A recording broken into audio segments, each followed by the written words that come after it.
Hello, everybody. I am John Allen, the editor of Crux, and your host here on Last Week in the Church, the show where we harvest the fruits of the last week, or in this case, the last couple of weeks on the Vatican beat. We were off for a while for the holidays, but we are back. And we begin this week with, by far, the biggest Vatican story of the holiday period, which is the furor over fiducia. So on December 18th, the Vatican issued a document called Fiducia Supplicans, which gave a kind of cautious approval for the non-liturgical blessings of same-sex unions. It is opened a kind of civil war in Catholicism. We will bring you the latest about what is being said, and we will also try to unpack the complicated question of whether this is more sizzle than steak. So we will delve into all of that. Then, second, and apologies for the language, okay, but here we are. The second story this week is the analysis of orgasms. I'm sure that's a word you never thought you would hear on this show, because this is, after all, a family program, but nevertheless, revelations about a 25-year-old book written by the current head of the Vatican's Dicastery for the Doctrine of the Faith, Argentine Cardinal Cardinal Fernandez, and its graphic discussions of human sexuality have created new controversy regarding the kind of sexual morality being presented by the Vatican under Pope Francis. We will unpack what's going on with that.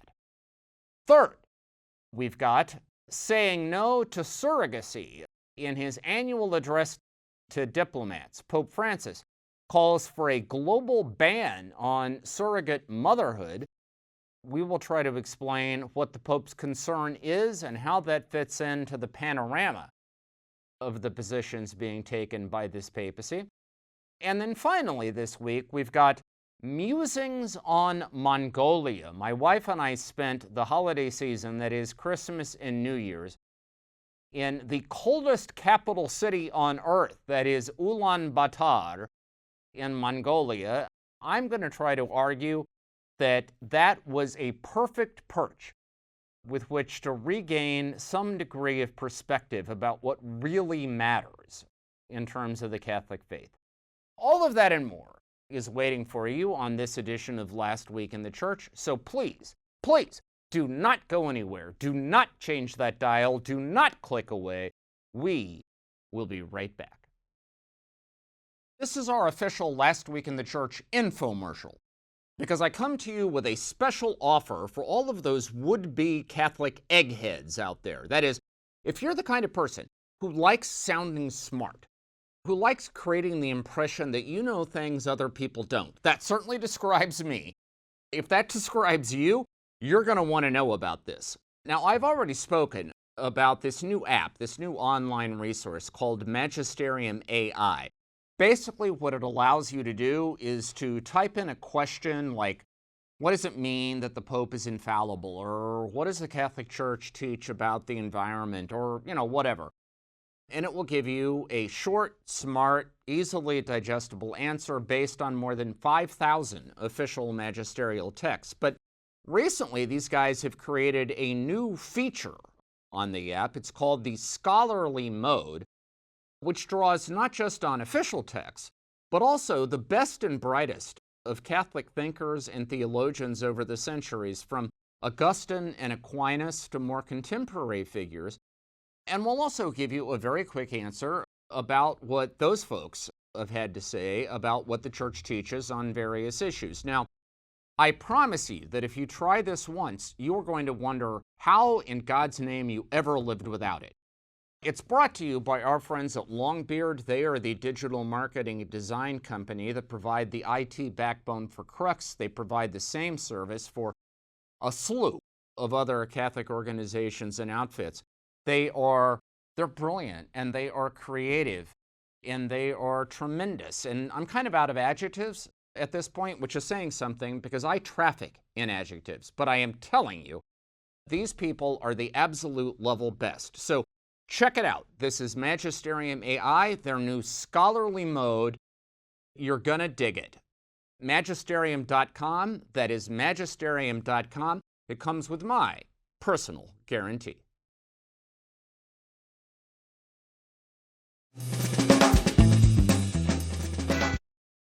All right, everybody, happy Wednesday to you. Happy Wednesday, January 10th in the new year of 2024. I hope you all had marvelous and blessed holidays for the Christmas and the New Year's period. I know we did. I'm going to come to our experience in a little bit, but we start this week with what has undoubtedly been the dominant Vatican story of the holiday season, and that is the furor, the ferment, the kind of tsunami that was unleashed by the Vatican's December 18th document entitled Fiducia Supplicans, that is, imploring trust, imploring faith, concerning the non-liturgical blessings of same-sex unions. In effect, the position taken by the Vatican's Dicastery for the Doctrine of the Faith, that is the former Holy Office, basically the Vatican's doctrinal watchdog department, is that in settings outside of formal liturgical moments, that is, non-ritual, non-liturgical settings, if a same-sex couple comes forward to request a blessing, then it is permissible to give such a blessing. Now, I'm really not sure that since Paul VI, the 1968 encyclical Humanae Vitae, reiterating the Church's traditional ban on birth control, I'm not sure there has been a Vatican document that has elicited such a stunning variety of reactions all across the world, not just from, editorial pages in secular newspapers or, commentary at the grassroots, but also from bishops and bishops' conferences. I mean, to sort of give you the lay of the land, at this point, almost a month after the document came out, what we know is that bishops' conferences in Western Europe, at least some of them, have sort of largely welcomed this document as a confirmation of what was already sort of their pastoral practice. However, in Central and Eastern Europe, in the Middle East, and certainly much of Africa, the reaction has been far more negative, basically saying that we are not going to administer these blessings, that they are not pastorally appropriate in our circumstances. In the United States, the reaction has been sort of cautious but non-committal. And in much of Latin America and Asia, the reaction has been sort of, characterized by a kind of strategic silence, which would suggest a kind of ambivalence about it all. I mean, if you add it all up, what we've got is an X-ray of a divided church on this question. There are some places in the Catholic world, I think particularly what you might consider the first world, the developed world, that is Western Europe, and pockets of North America, where this sort of thing is considered long overdue and basically welcome. There are many other places where it is considered inappropriate and inconsistent with Catholic teaching about marriage and human sexuality. So let's try to dive in and ask sort of three basic questions about this document. One question would be, why now? Why is the Vatican declaring itself on this question now? And it is interesting because let us remember that this is not the first time that the Vatican has basically given a kind of, a sort of green or yellow light, at least, when it comes to blessing same-sex unions. In the run-up to the Synod of Bishops on Synodality last October, there was a set of dubia, that is, doubts, submitted to Pope Francis by 5 conservative cardinals. One of the questions on that list had to do with the blessing of same-sex unions, and Pope Francis back then in responses that were made public by the Vatican, said that there were certain circumstances under which this might be appropriate. So why did the Vatican feel the need to reiterate it? Well, I mean, in part, it may be because we've got the second Synod of Bishops coming up in October 2024. It may be that the desire was to just take this question off the table.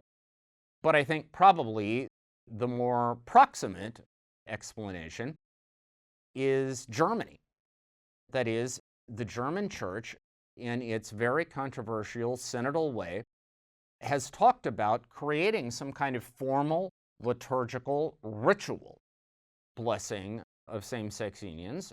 And I think this could be analyzed as the Vatican's attempt to head that off, basically saying, yes, blessings can be given, but they can't be liturgical, they can't be ritual.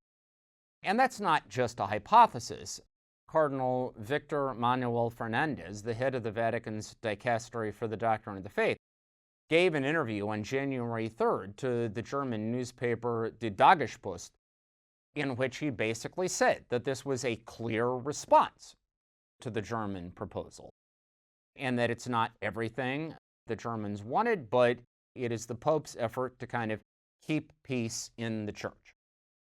Now, I suppose that explains the why now.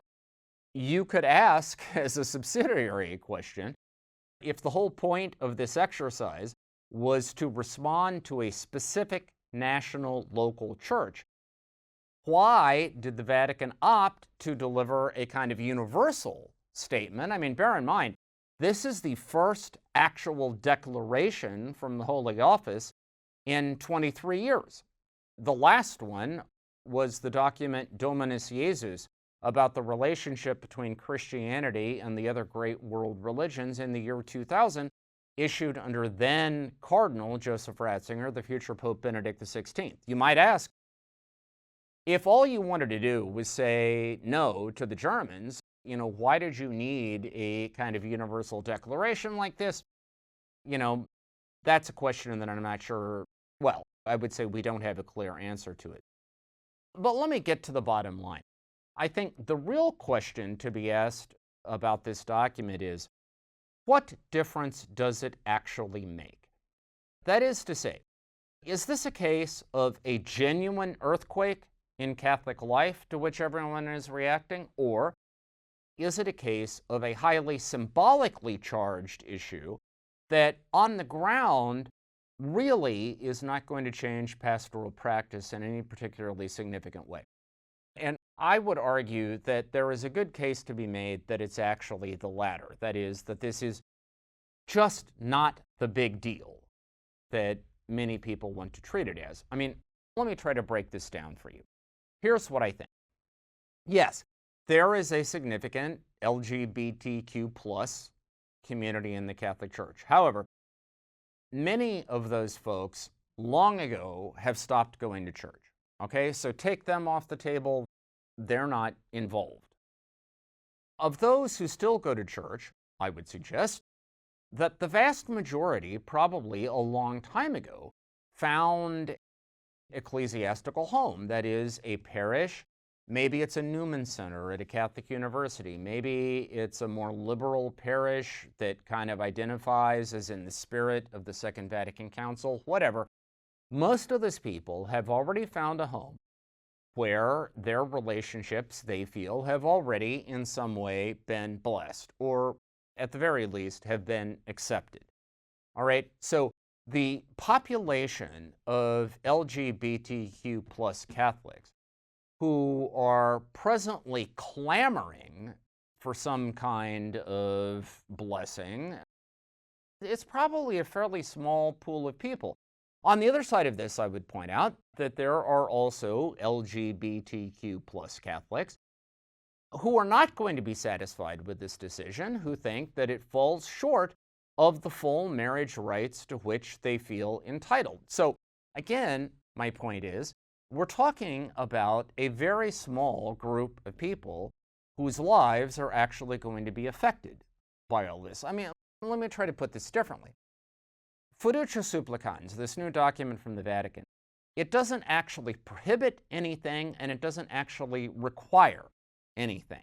What it does is that it says it is up to the pastoral judgment of individual priests and individual bishops to decide in a concrete set of circumstances, apart from any kind of formal liturgical setting, whether or not administering a blessing would be appropriate. Now, if you were the kind of bishop or you're the kind of pastor who was inclined to think that if a same-sex couple wants your blessing, you should give it to them, you are probably already doing that. Now, maybe you weren't calling a press conference, maybe you weren't celebrating it, but nevertheless, you were probably already doing it. Now, if you were the kind of bishop or the kind of pastor who thinks that sort of thing is inappropriate, you were probably already saying no. I don't think this document changes that calculus in any particular way. To put this differently, I think often in Catholic life, an issue comes down the pike that generates an enormous amount of debate and controversy and consternation. But on the ground, it doesn't actually change much in terms of what we really do. My suspicion is that this is another case in point. And so, in places where bishops and clergy are overwhelmingly against this practice, it's not going to happen. In places where bishops and clergy are largely in favor of it, it probably will continue to happen. Whether that amounts to a dramatic change to the status quo, I would argue probably not. All right?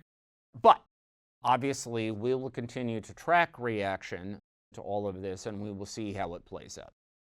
All right, second issue up this week, the analysis of orgasms.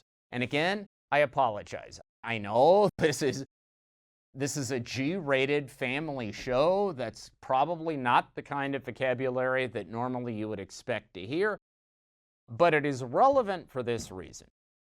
Because the head of the Vatican dicastery that just issued this new document, Fiducia Supplicans, is an Argentine cardinal by the name of Victor Manuel Fernandez.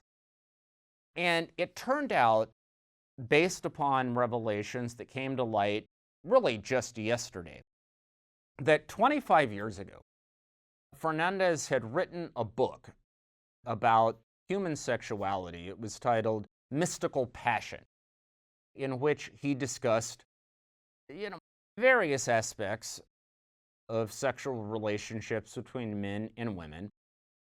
And there are those who are suggesting that this book raises questions about his judgment and his suitability to lead the Vatican's doctrinal office. Now, let me, if I may, describe a set of circumstances to you.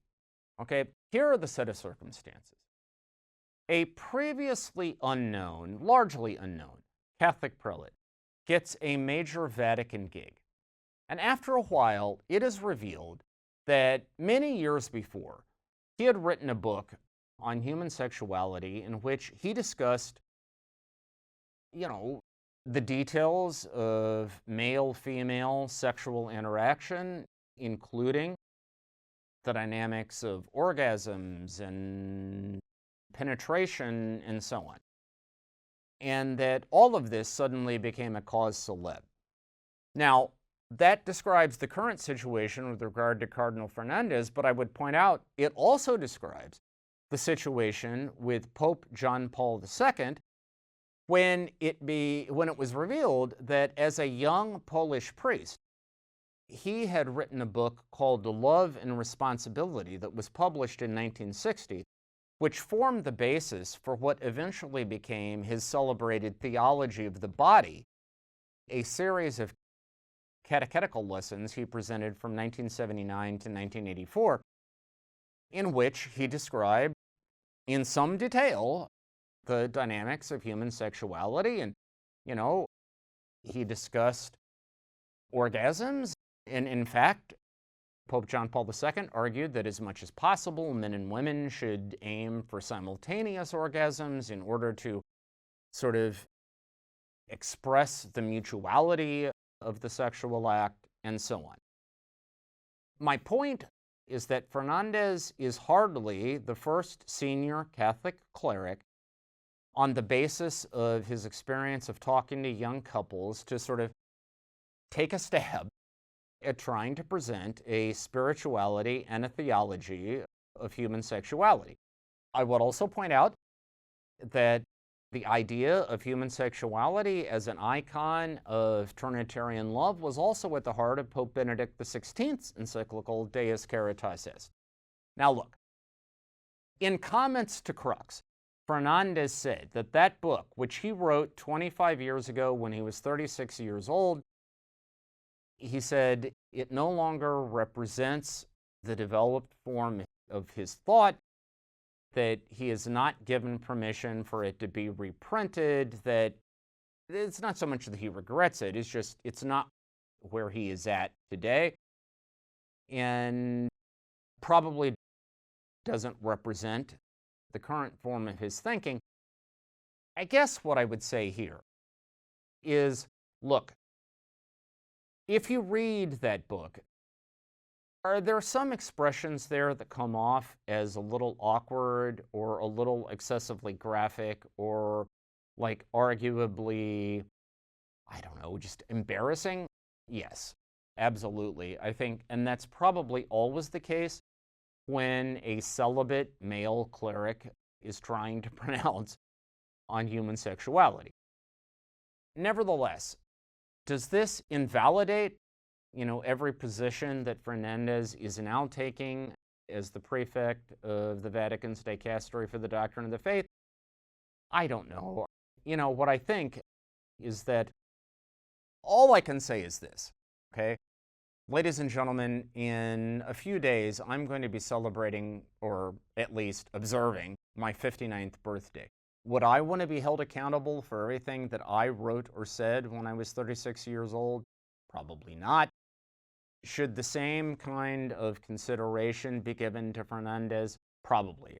I would say, let's let the debate focus on what he is saying and doing now, as opposed to a kind of excessive dissection of stuff he said a quarter century ago, which, by the way, is not markedly different from similar things that were said by other senior Catholic personalities, including Saint Pope John Paul II. All right, third up this week, we have saying no to surrogacy. So, in the holiday season, the Pope traditionally gives his annual address to diplomats accredited to the Holy See. Pope Francis delivered that address this past Monday. And as expected, because normally this is a kind of 360-degree review of the geopolitical situation.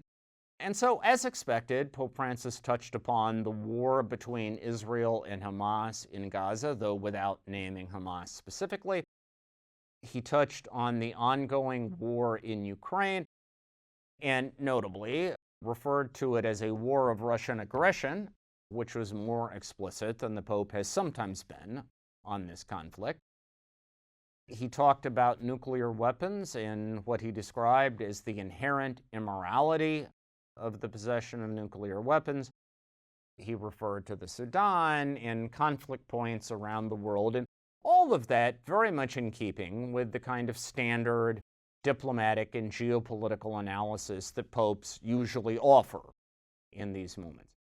But was perhaps slightly less expected was the fact that the Pope also used this occasion to come out strongly against surrogate motherhood.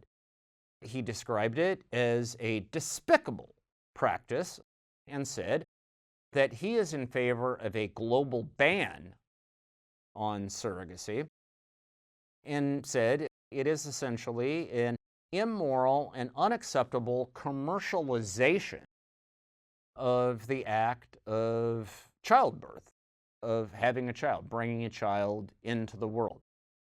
Now, this is not a new note for Pope Francis, we should say. He has made these kinds of arguments before. But nevertheless, it is striking for a couple of reasons. One, of course, the broad narrative about Pope Francis is that he is a progressive, right?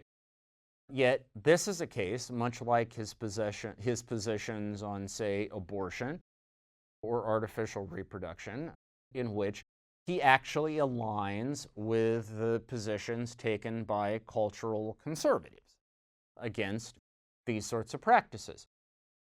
And probably, the other thing worthy of note is that on this issue, that is surrogate motherhood, it should be noted that many same-sex couples, the same people that, were in a sense benefited by the Vatican's recent declaration on the blessing of same-sex unions, many same-sex couples who want to have children rely on surrogacy to accomplish that. And so for the Pope to come out against it in such a dramatic form shortly after the furor over fiducia supplicans is also, in its own way, kind of striking. Now, the way the Pope packaged his concern was that he connected this to his long-standing critique of gender ideology, that is, this kind of evisceration of natural biological differences between men and women, and basically argued that this is a case of ideological colonization, that is, of the kind of affluent, developed West trying to shove its own moral code down the throat of the rest of the world. Now, you can make of that what you will, but clearly what it suggests is that this is a Pope who is not content to be pigeonholed in either the categories of the ideological left or the ideological right as the Western, affluent, developed world understands them. On some issues, migrants, climate, protection of the poor, even when it comes to the kind of acceptance of same-sex relationships, this Pope clearly embraces positions that most of us in the West would consider to be progressive. But on many other fronts, including surrogacy, including gender theory, and so on, this Pope embraces positions that most of us would recognize as conservative. In other words, I think we have to get past this mania to be able to label Francis as either consistently liberal or consistently conservative by the taxonomy of Western culture, and instead understand he is his own original figure. Doesn't make him right, but it does make him interesting. All right, finally this week, before we sign off, I want to say just a brief word about where my wife Elise and I spent our holidays. So instead of being in Rome, because normally for the last 20-some years, I've had to be in Rome to sort of broadcast the Pope's holiday activities, but this year I was freed of those obligations, and so we decided that we were going to return to where Elise had been in late August and early September, that is Mongolia, for the Pope's visit to kind of the ends of the earth, right? The ultimate pilgrimage to the peripheries, right? The Pope went to a country, the most sparsely populated country on earth, a nation of 3.3 million people, spread across a landmass that is larger than England, France, and Germany combined, sandwiched between two superpower neighbors, that is China and Russia, where the entire Catholic community is less than 1,500 people. We're talking about 1,450 people. You could fit the entire Catholic population in a sizzler, ladies and gentlemen. That's the kind of place we're talking about. And I have to say that spending the holidays there was an absolute joy because it brought home two basic points. One, religion, like politics, ultimately is local. All of the stuff we have been talking about on this show, whether the church does or does not bless same-sex unions, and what book the head of the Holy Office just wrote, and what the Pope said or didn't say about surrogacy, that really has nothing to do with the decisions that ordinary people make about whether they believe in God or whether they pray or whether they go to church. We watched 3 new members being baptized into the church in Mongolia, and I can promise you, these big picture issues meant nothing to them. It was about their individual journeys of faith that brought them to this moment. Now, another great moment came when we were at the Sunday Mass on New Year's Eve, and there was a person in the communion line who accidentally dropped their host. Cardinal Giorgio Marengo, the Italian cardinal who leads the church in Mongolia, he fell to his knees and he immediately began picking up the remnants of this host. For the next 10 minutes, he and a nun and other people who were involved in the church there gave a lesson about Catholic reverence for the Eucharist without using a single word that was nevertheless the most powerful thing I have seen in a long time. And it makes the point that in a missionary church, you're not focused on these secondary debates, you were focused on the essentials. The church in Mongolia, thank you. Thank you for a magnificent re-education in what truly matters. By the way, I am rocking Mongolian cashmere today. Hope you dig it. I think it's the coolest thing ever. That is our show for this week. You can find full coverage of all these stories on the Crux site. That is cruxnow.com. We will be back here, same bat week, same bat channel. Do not turn away. In the meantime, have a fantastic and blessed week, and we will talk to you all again very soon.